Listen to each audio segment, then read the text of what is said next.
Hey, you guys, you want to go buy a collection? Please exit now.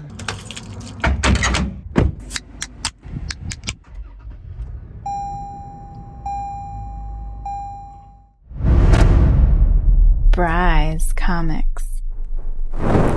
In this video, we're heading from Paradise, California to Fairfield, California, about a 2.5-hour drive to go and see about a collection. I'll tell you all about the collection here in just a minute. There's lots of helpful information about pricing comics and some interesting discussion around selling comics in general, so stay tuned to the end of the video. But before we hop into it, I want to remind you we have a monthly giveaway here on the YouTube channel. April's giveaway winner did not claim their prize after I reached out to them directly, so congratulations to Jim Church Sr. You are the new winner for the April giveaway, and we have May's giveaway up, which is one of the last chances to get in on that. If you subscribe, comment, and like, you're entered to win. And if you head over to BryceComics.com and sign up for the newsletter, most of the slabs that you're going to see in this video will be available now at BryceComics.com. Use code COLLECT10 for 10% off, and the rest of them will be brought to Whatnot. Link down in the description to follow me over on Whatnot and get $15 towards your first purchase if you're new to Whatnot. So let's hop into the car and see about these books. So let's talk about this collection that we're going to look at today. Today we're driving from Paradise, California to Fairfield, California. It's about a 2-hour and 20-minute drive, and we loaded up the U-Haul to go pick up this collection. It's about 120 slabs and 30 short boxes of raw books. I made an offer just based on what I saw, and how I came up with it was I said, okay, if there's some good books, slabs in there that I can get a decent amount of money for, $200-300, and I can get, about $40 or so for the rest of them. If I just pay $40 per slab for all the slabs, I should be safe. And so that came out to, for 120 slabs, it came out to $4,800. So we should be arriving soon in Fairfield. We should be able to pull up, load up, pay up, and get out. Well, guys, we had an unexpected change of plans or events of what happened here. I ended up passing on the raw books, and we just bought the slabs. I had every intention of buying the raw books. I mean, that's why I got the U-Haul trailer, which incidentally is only about $18 out the door to rent this thing for the day, so that part doesn't really matter. But I could have had the slabs just shipped and not made the trip down here. But it's all totally my fault, 100% my fault. The seller, when he reached out about the raw books, I'll throw up on the screen a little screen grab of the emails that he sent showing some of the books that he was going to send in for grading. And I made the mistake of just assuming that, the rest of the books were somewhat of the same caliber, but I think that those really were the best of the whole batch.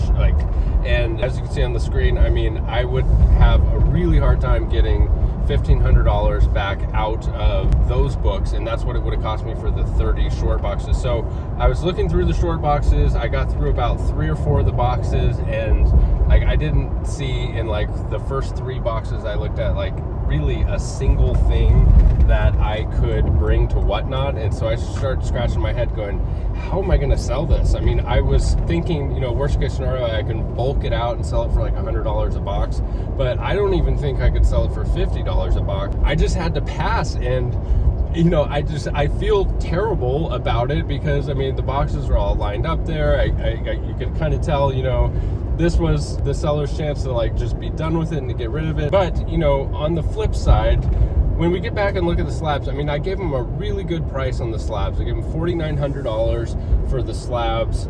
Cover price had them around $9,000, but cover price is always a little high, and these aren't the types of slabs that you're going to get full fair market value. So I really do think that $4,900 is a very, very fair price. And when you factor in, all my costs and everything, I'll be lucky to make anything off of this. But I really, really, really, really just needed to get out of the house this weekend, and so that's why I didn't ask for more pictures. I didn't ask for more videos. Just the idea of a 2-hour drive to go look at comics on a Sunday afternoon, the whole idea was it seemed fine to me.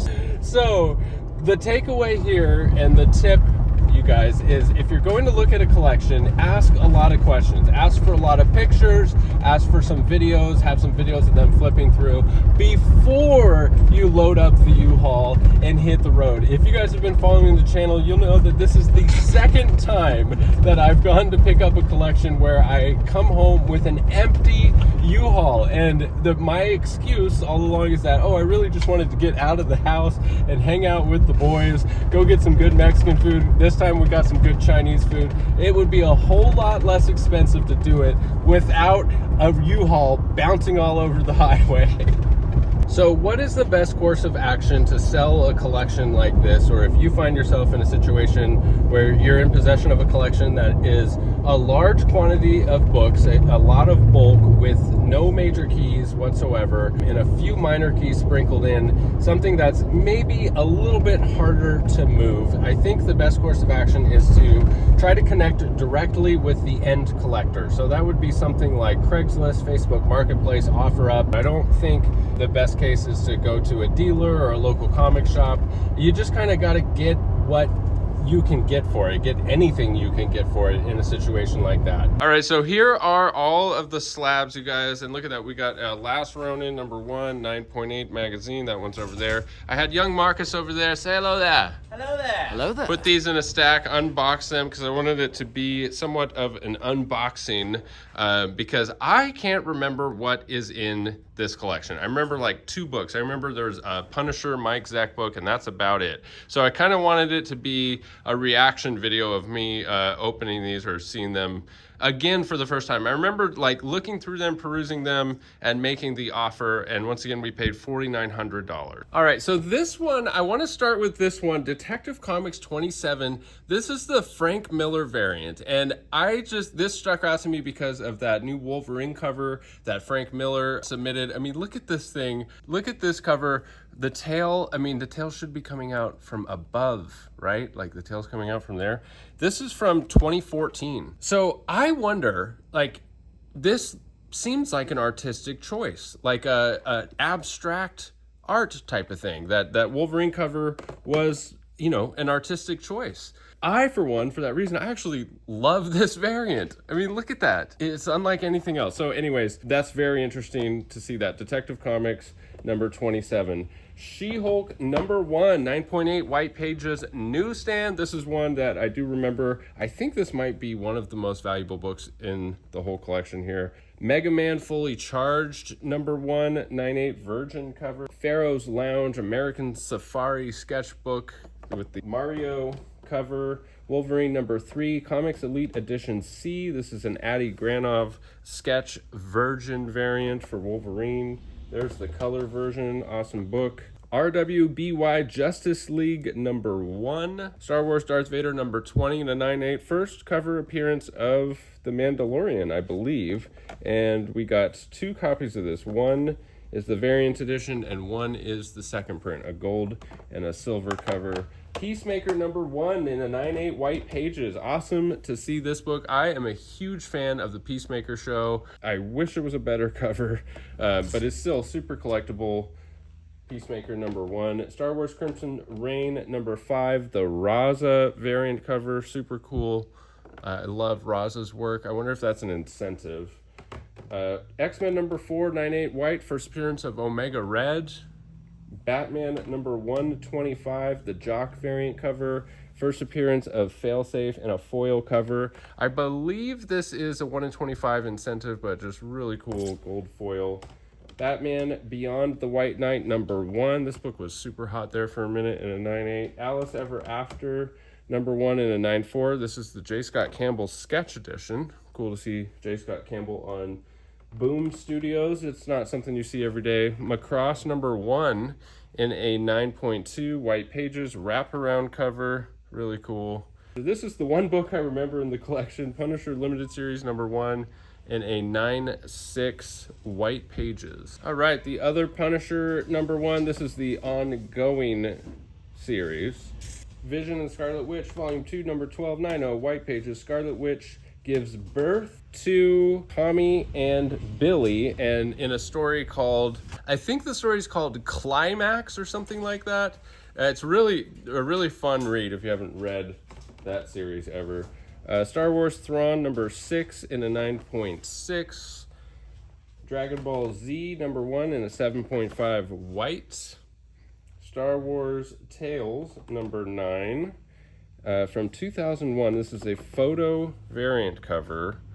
Darth Vader versus Darth Maul. Interesting book. I'd have to look into this more. Superman number 75 in a 9.6 white newsstand edition. Cobra Kai, The Karate Kid, The Saga Continues number 1 and a 9.6. Avengers 267 and 9.2 white. Kang minor key there. Battlestar Galactica number 1 in an 8.0 white pages. Shogun Warriors number 1 from 1979 in a 9.8 white. Contest of Champions, first appearance of White Fox in a 9.8 white. This is the 1 in 25 Ryan Brown variant. I believe this is the first appearance of Sakura Spider. Batman number 609 in a 9.8 white, the first appearance of Tommy Elliott, Hush. Awesome Batman key right there. Web Spider-Man number 1 in an 8.5 white. X-Force number 2 in a 9.8 white, the second appearance of Deadpool. Berserker number 1 foil edition, the Raphael Grandpa cover. Star Wars High Republic number 1, first appearance of Keeve Trennis, and so much more. This is the Stephanie Hans variant. Star Trek number 1 in a 9.2. G.I. Joe Real American Hero number 154, signed by Amanda Connor in a 9.4. Star Wars Shadow of Vader's Castle number 1. This is the Scorpion Comics retailer exclusive with cover art by David Mack. Rorschach number 1. This is the Perio variant cover. Star Wars Adventures number 1. This is an awesome John Jiang cover. Detective Comics, one of the few Silver Age in this collection, I believe. The second appearance of Batgirl in a 4.5. Firestorm number 1 and 9.0, signed by Klaus Janson and Al Milgram. Star Trek number 1 in a 9.8. Snake Eyes Dead Game number 2, signed by Tyler Kirkham. Awesome Tyler Kirkham cover. I'm a huge fan of Tyler Kirkham. Star Wars Darth Vader number 19, with the Star Wars movie poster cover homage. Batman The Dark Knight Returns number 4 in a 9.6. G.I. Joe Real American Hero number 58, first appearance of Dusty and Fred the 7th. Double signed by Mike Zeck and by Neil Ross. Cool to see some G.I. Joe. Transformers number 53, 9.8 white, signed by Jim Lee with a Jim Lee cover. That's super collectible right there. Iron Man number 282, Signature Series, first full appearance of War Machine. DC Presents number 51, 9.8, signed by Alex Saviuk. Another X-Force 2, 9.8 for second appearance of Deadpool. Wolverine number 1, 9.6 white, signed by Chris Claremont, first Wolverine as Patch. This is the one I remember. Wolverine Limited Series number 4, 9.8, double signed by Mike Zeck and John Beatty. This would be a really cool 4-issue series to collect 1 through 4 in 9.8 Signature Series. It's only 4 books. They're somewhat reasonably priced as far as Punisher keys. It's a really cool set because they're all these airbrush covers by Mike Zeck. Venom number 3, Black Cat and Mac Gargan appearance. Batman Black and White number 1, the Comics Elite Edition. Spawn 301, variant cover B. Strange Academy 1, this is the third print exclusive. Transformers number 1, the Fellowship Edition from 2019. G.I. Joe number 4 in a 9.8. G.I. Joe number 11 from 2002. G.I. Joe number 10. Venom 25, this is the third print sketch. Punchline number 1. Star Wars Vader Down number 1, this is the Dynamic Forces sketch edition. Thor 199 from 1972. Marvel Age 25, 9.8 white. I love me some Marvel Age. Batman 688, signed by Tony Daniel. All-Star Batman and Robin, the Boy Wonder number 5. Amazing Spider-Man 44, ASM 316 homage. X-Men number 1, 9.6. This is signed by Arthur Sudyam, and it's a Deadpool variant cover. Silver Surfer Black number 5. Star Trek Alien Spotlight and Dorians. This is the Retailer Incentive Edition. Interesting book, I've never seen that before. Venom 29 Comics Elite Edition with Noel. Batman Beyond number 43, the variant cover. And Star Wars Vader Down number 1. Again, the Dynamic Forces edition. All right, 2 more stacks here, guys. Star Wars number 6 and an 8.0. Star Wars 65 and a 9.6. Star Wars 86 and a 9.6, signed by Bob McLeod and Tom Palmer. Star Wars 77 and a 9.8. G.I. Joe 29 and a 9.8. G.I. Joe 37. G.I. Joe 26. G.I. Joe 31. 32. G.I. Joe Frontline number 1. Berserker number 1, cover A. Transformers number 5 from 1985 and a 9.6. Star Wars War of the Bounty Hunters Alpha number 1. Bunny Mask number 1. Darth Vader number 3, first appearance of Dr. Aphra and a 9.6. Star Wars Adventures, The Weapon of a Jedi number 1 from 2021. First Jubilee in an 8.5. Macross number 1 in a 9.4. Same book, I guess. I think the other one was a 9.2. Gargoyles number 1 and a 9.6. New Agents of Atlas number 1 and a 9.8. Free Comic Book Day, My Hero Academia, no number in a 9.6. First appearance of One Punch Man. Batman 96 in a 9.8. Spawn number 1 in a 9.8. It's cool, always cool to see that book. Star Wars Crimson Reign number 2, the Raza variant cover. And G.I. Joe Real American Hero number 49. Last stack, Star Wars Return of the Jedi number 1, 9.8 from 1983. Batman 497 in a 9.8. Eternals number 3. I thought I was done with Eternals. The first appearance of Cersei. Star Wars 59 in a 9.8. First appearance of Orion Ferret. Darth Vader number 1, the Alex Ross Store Edition. First appearance of Black Chrysanthemum. Actually, have never seen this variant for that. Simpsons Comics and Stories number 1 from 1993. First comic book appearance of The Simpsons. Spider-Gwen in a 9.6. 2 copies of that. Akira number 1, 9.2 white. First American appearance of Kaneda and Tetsuo in the first full color printing. The Boys, Dear Becky number 1, second print, Scorpion Comics edition. Ultraman number 1. Invincible number 1, the Local Comic Shop Day gold foil edition. Gambit number 1, embossed gold foil cover. Amazing Spider-Man number 361, first full appearance of Carnage in a 9.6 white newsstand edition. You're the Villain, Hell Arisen, first full appearance of Punchline, first print. Spawn Batman, no number in a 9.6. Black Adam Endless Winter Special, the Boss Logic. Rogue number 1, gold foil edition. I love this book.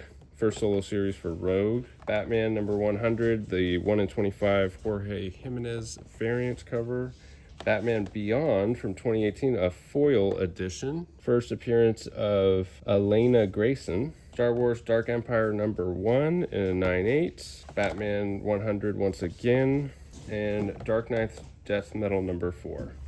So as you can see, guys, I have my work cut out for me here. Some really awesome books, some really interesting books that you don't see all the time. I'm really excited to have these come through the shop, but I think my price of $4,900 that I paid for these is incredibly competitive, a really, really fair price for these books. One thing to keep in mind is with these comic book valuation sites like Cover Price or Go Collect or CLZ app or comicspriceguide.com, sometimes they spit out these fair market values that can be really high numbers, because there's no way in any platform on any medium that these books could be sold for $9,000. There's just no way. These aren't, $9,000. You can't realize that in today's market. I don't deny that price can be justified somehow with what's available on the market, with recent sales that may be 6 months old or something like that. But I just know from the current state of the market and selling comics, for a living, that there's no way I'm going to get anywhere near $9,000 for those books. So it's something to keep in mind when you use these valuation websites that have these fair market values to, don't be too married to them and too attached to them. Don't think that, if this price guide thing is telling you your collection of raw books is worth $20,000. It doesn't necessarily mean that's what would be a fair price for them. Okay, so there's a lot that goes into it, most of which being the time involved and the difficulty in moving them. Stay tuned for a future video. We'll do more breakdowns on how to value collections, how to, price your comic book collection and things like that. If you found this video entertaining in any way, please consider hitting subscribe. In so doing, it will enter you to win a free slab each and every month. We also have a free giveaway every month over at brycecomics.com. If you subscribe to the newsletter, you'll get first access to new inventory and mystery boxes. I have a very exciting mystery box around the corner. We just launched the Bry Grail box of mystery, and I'm just getting started, folks. We have a lot of awesome stuff in store that you're not going to want to miss. Thank you as always for sticking with me to the end, and we'll catch you in the next video. Bye. Bryce Comics. Everything is fine. Everything is good. All right, I'm recording. Oh, okay.